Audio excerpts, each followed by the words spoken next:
right, well, join me in welcoming Philip. Come on up, Philip. All right. Oops. Okay. All right, I got that off. Let's turn this on. I thought at one moment you were going to pick up your cello and just like break it. Testing I'm 1, sure 2. it'd All be right, very we're expensive. All right. Well, thank you for being here, hot. It Philip. is such a pleasure. I can't believe that someone had a photo from that first service I 5 know. years ago. 5 years ago. It's That's right. an amazing thing, and I it's know. such a joy and pleasure to be back. So Yeah. thank you. Awesome. Yes. Well, it's good to have you.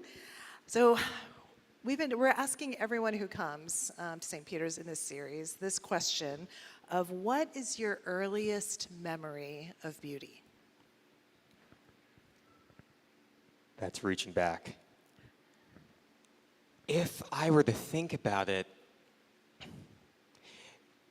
you know, maybe some of you can relate to this, but I've always thought of myself as someone who's led more with my head in life and my intellect, not so much with my emotions and my heart. And so in some ways, when I think of my earliest experience of beauty, it wasn't so much even being able to recognize beauty as like, you know, an abstract thing, but it was more of one of the first emotional experiences that I really remember having, which was watching a movie with my family.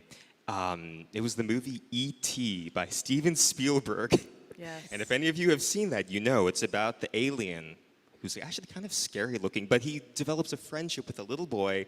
Over the course of the film, they have adventures, and then at the very end, E.T. has to go home, back to his kind, and it's, gosh, my middle sister Mary and I, there we are in my family room, bawling our little eyes out as E.T., right, as the finger touch, and they're saying, E.T., go home. And I'm just we are weeping up a storm. And that's honestly is one of the earliest memories I have of something that now in hindsight, I would probably say was beauty. Yeah. It was something that touched my soul in a way that probably a lot of other things weren't reaching that deep at the time. Not everything was making me bawl like that. Yeah. So that was probably the earliest one. And then if I were to give one more story around art more specifically, or music, which is now, of course, my craft, it was actually something not too dissimilar. It was at a cello recital for my private teacher and all of her students, where usually like twice a year there would be a series of performances where all the students are kind of playing what they've been working on, and all of the family and friends come, and it's as much of a community building event as it is a chance for students to get the practice of performing, of course. But I remember one of the first pieces that really stuck out to me as a youngster. I was probably 9 or 10 at this point, had only been playing 2 years or so. There was an older student, probably a high schooler, who played this incredibly beautiful and sad song that's literally called Elegy. So it's a song written for the death of someone by the French composer Gabriel Fauré. And she played this song for cello and piano, and it is so sad, so dramatic, so like, oh, it makes you feel that in your spirit. And I remember that was one of the first times where I was like, cello's a pretty good instrument, and I'm maybe doing a good thing. So those were two early experiences that kind of really struck me in terms of art, beauty, and for me specifically, emotion. Yeah. Actually, I'm just out of curiosity, for people who've seen E.T., has anybody else cried when they watch it? Who could not cry? Yeah. Glad to know we weren't the only ones. Yeah. Well, I'm struck by, like, in both of those memories, that, like, both of them have to do with loss. And I just find it interesting that, like, your first experience of beauty and loss are just so tied together. Yeah, this is a kind of funny thing to think about, because for anyone who knows me also, like, I think generally I'm regarded as a pretty optimistic person. Some people call me like an Energizer bunny, or they knew that I was from Southern California because I was too happy to be from New York. True story, freshman year. But it is funny that it's so true that both of those memories and a lot of other things, right? I played the cello. The cello was like the quintessential, like, soul-sapping instrument, and so much of the great music that's been written for it is on those shades of emotions usually skews darker, right? Yeah. You know, flute and violin sometimes skew brighter, stereotypically, of course. But yeah, the cello is like a very emotional and often like soulful and sorrowful instrument. And so, in some ways, I almost wonder if it found me in that way because it was able to help me access those parts of myself that I couldn't have easily accessed kind of Yeah. normally. That music and this instrument kind of were pulling at or attracting something that, for whatever reason, has been kind of hard to find for me sometimes. Yeah, yeah. I think that is so fascinating. I mean, the fact that knowing you that you are this really like happy, exuberant person, and I don't think of like a melancholy, melancholy when I think of you, and of like the cello being this like extension of who you are. Like external extension. Because I think a lot of people feel that or experience that. Like there are some people I think who are more like melancholy by nature, and maybe have an easier time expressing that. But all of us go through grief, and all of us go through loss. And I know so many people for whom they would say like the cello is their favorite instrument. And I would Yeah. reply that they have great taste. What's that? I would reply they have great taste. They have great taste. Totally not biased, of course. It's just Yeah. a fantastic instrument. Yeah, but could you say a little more about like how you felt like the cello found you, or that you? Yeah, I'm just curious about. I just For find sure. that intriguing. So, when I was 5, I had my first stroke of artistic inspiration. And I went to my mom and I said, "Mom, I found it. I want to play the drums." And she, in all of her motherly wisdom, said, "No." Absolutely not. And so, okay, my earliest dreams were dashed. But my middle sister, the same one of E.T. sobbing fame, she had started taking violin lessons a couple of years prior. And so her violin teacher had a friend who taught cello, again in Southern California, where we were growing up. And she said, "Okay, well, you can have your last kid play cello." And so my introduction to this incredible instrument was my mom walking into my room one day and saying, "All right, we're going to your first cello lesson." And I had no input on the matter. And so it really was something that, for the first couple of years, was actually more something. It was kind of, what's the expression? Something around dragging the, no, Yeah, not, oh, yeah. not putting the cart before the horse, I know but what you're talking I was about. kind of dragged Yeah, along for the yeah. first few years, and it was not something that I felt, a deep spiritual, emotional tie with. It was kind of like, something I was just told to do. But it was later, as I went down the path of studying the instrument, and then specifically there were moments like seeing Elegy played. There was another piece at cello camp one year that I saw a faculty member play that where I saw the cello first being used in a non-classical context in a way that was kind of blurring genres, that was adding in some more funk and jazz elements, and that blew my mind open. And so there was inspiration in moments like that where I was inspired by all of the ways that the musical possibilities that this instrument could express. And ultimately, I think there's something, everyone says, but there's something so human, so vocal about the cello. And I think that was something that through all the ways that I heard the instrument, that was consistent. There was something so tangible, so real. And so after the first couple of years, because all young string players sound like a dying cat for a few years, that's just unmistakable. But after those first couple of tough years, right, that's when things really started, to click for me. And then, and I would say it's just been a continuing journey of discovering more, both about the instrument, but about art and the communication that Yeah. music gives more fundamentally. And that now is what I'm continuing to still learn about, how we communicate between musicians on stage, musician to audience, person to person, just in society and life. And this is now my main vehicle for that. But Yeah. Well, that's a good segue to, so I'm reading this really great book called How to Inhabit Time by James K. Smith. If you're looking for a good summer read, I've really been loving this book.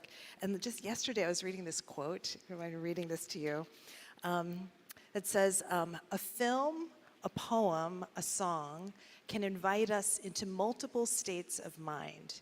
evoking conflicting emotions, yet managing to hold them together so that we dwell in the world with an unspoken appreciation for its messiness and a newfound humility in the face of its complexity. Our mortality is fraught, and the arts are a balm, not because they heal us of our mortality, but because they absolve us of the need to control, to fix, and to escape. I just loved that. I love that. Yeah, but I mean, I'm like, as you were sort of like, you were just saying that you felt like the music and the cello was able to hold all these different kinds of sounds and experiences in one. But yeah, it's just that quote kind of jumped out to me. But I'm wondering what your experience of that has been. Yeah, well, that triggers a couple of different thoughts for me. One is in a similar way to how I was saying, the all of those darker shades of emotion that music maybe was able to help me learn how to process or even identify, right? To be able to say, I'm actually feeling really anxious right now, or I'm feeling really lost right now, and I can recognize that and sit in that. Right? Music was a vehicle for that for me. But even at a more broad level, that music and art allow us to, step into different worlds, into different spaces. Like I think especially of film. Film is such an amazing medium as well that transports us, that we identify with characters and journeys. We can almost picture ourselves, right, in these the characters, right? Like, oh, what did they do in that film? Now, how do I approach this situation in life? And then music in a more abstract way, right? When we listen to an amazing album by an artist we love, or a massive symphony played by an orchestra, right? It's they're long, they're full, they have so many different themes. They're going up and down. There is moments of consonance where things feel at rest and at peace. But then there's also moments of dissonance and discord and chaos. And in some ways, right, in music, when things are clashing, we call that dissonance. And dissonance is actually needed in order to create the most beautiful harmonies, right? You need the tension that then resolves to create a sense of homecoming. And all of these different things that we feel through art, I think like they do teach us so much about ourselves, what it means to be humans. But I think also for me as a Christian artist, they teach us about God. Or it actually, for me, it goes both ways. That our experience of art can teach us about the nature of God, and then our theology, right, our study, our knowledge of God as revealed through Scripture, through tradition, through the church, that also informs how we understand art. And that's a whole well we can dive into. Yeah. Well, I think it's just so interesting what you said about how you need the dissonance in order to reach those like most beautiful consonant chords, and like tying that to like what you were just saying about it opening up our understanding of God. I feel like so often in the church or in like church circles that we're often like trying to just like resolve everything. Like we don't hold tension well, so it's like here's the easy answer, or just pray, or like those very kind of like simplistic ways of being. But whereas I feel like it's like what you're saying, like music kind of holds both of those things in tension, which is not kind of what a lot of people think of when they think about God and the church and how Christians operate. Absolutely. Oh my gosh, we could jump into this for a whole well as well. I think it's so true that we love to find easy answers. We love to find absolute answers, or at least I do. I know I do. And I think that might be maybe symptomatic of just the culture we live in, right? We love to be able to point to a scientific study and be like, that's it. Or we love to be able to point to data, a poll, and say, that's it, right? We know what it is. And it's uncomfortable to hold things in tension or in mystery, right? In faith, right? That can be a hard thing. Right? What is it?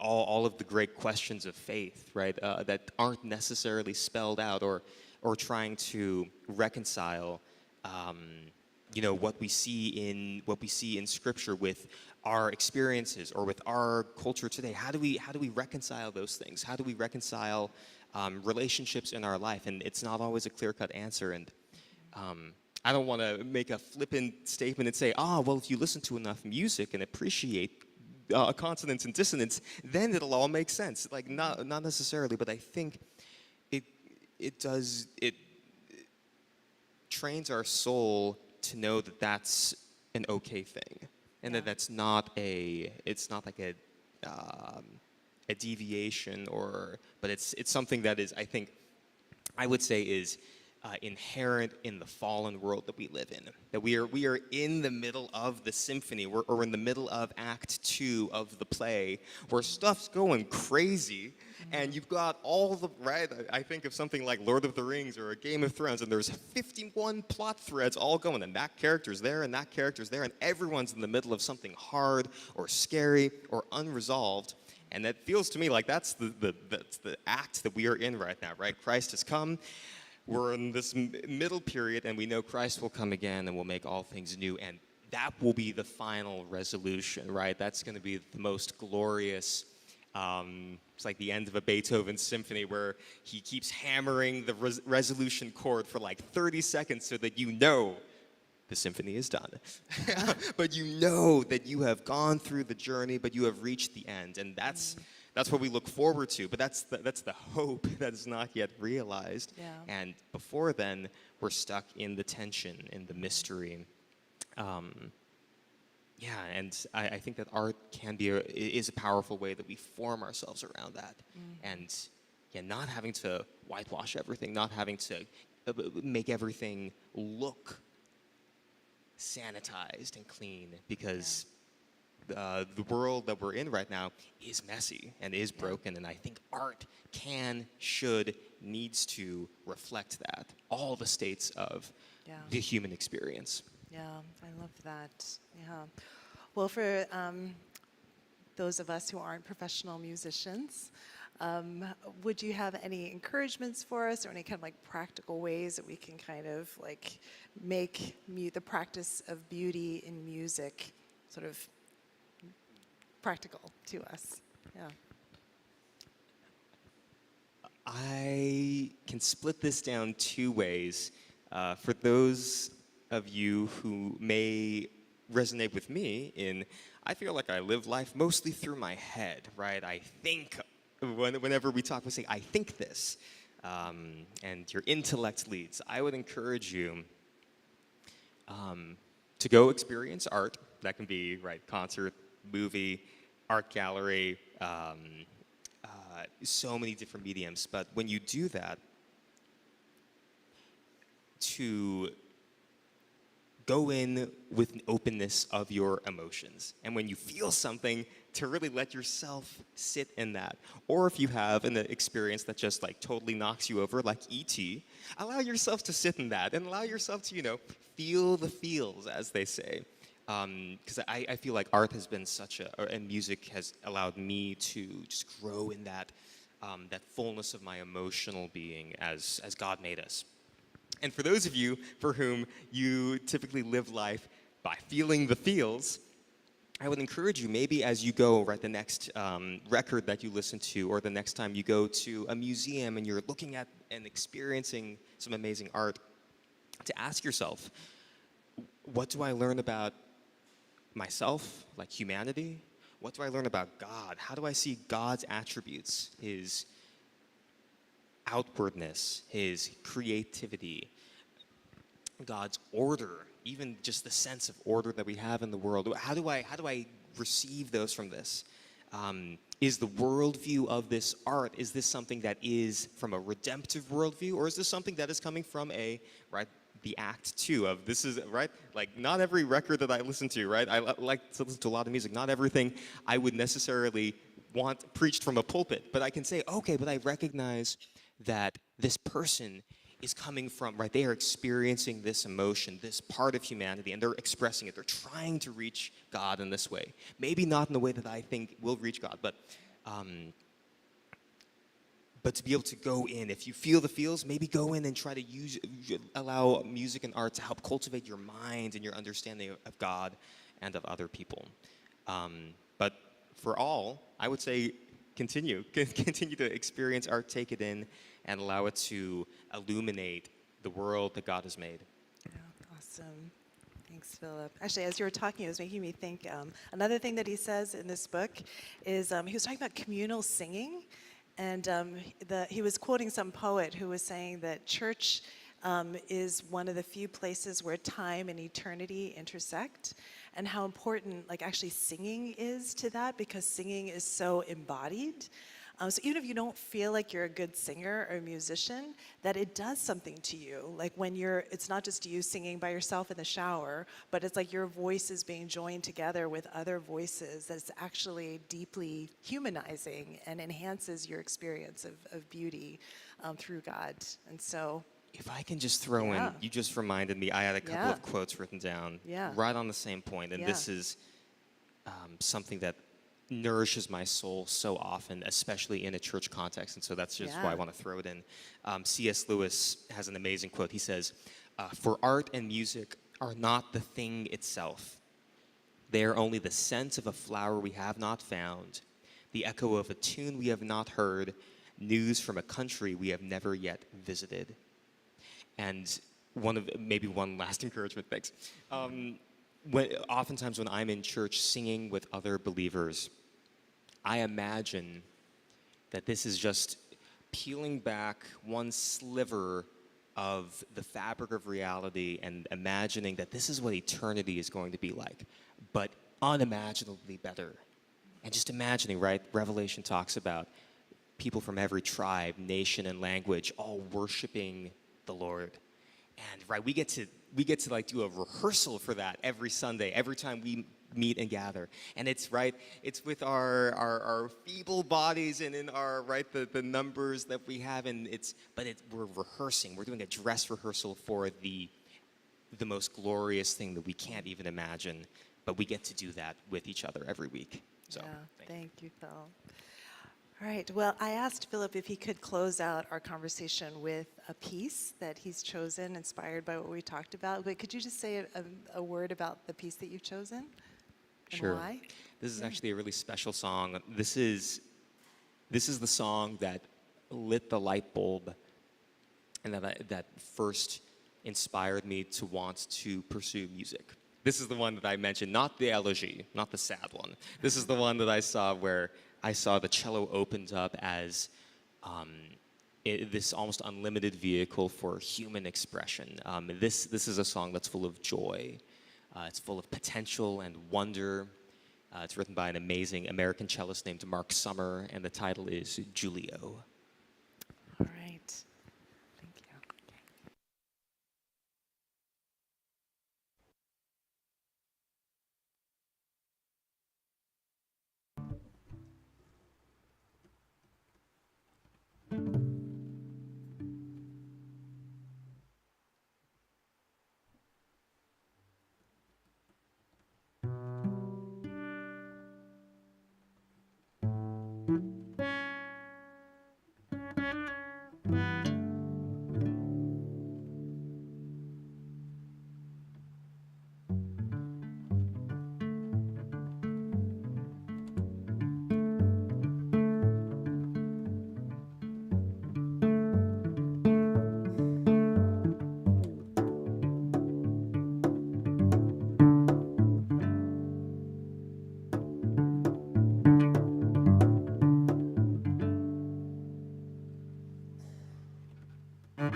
you.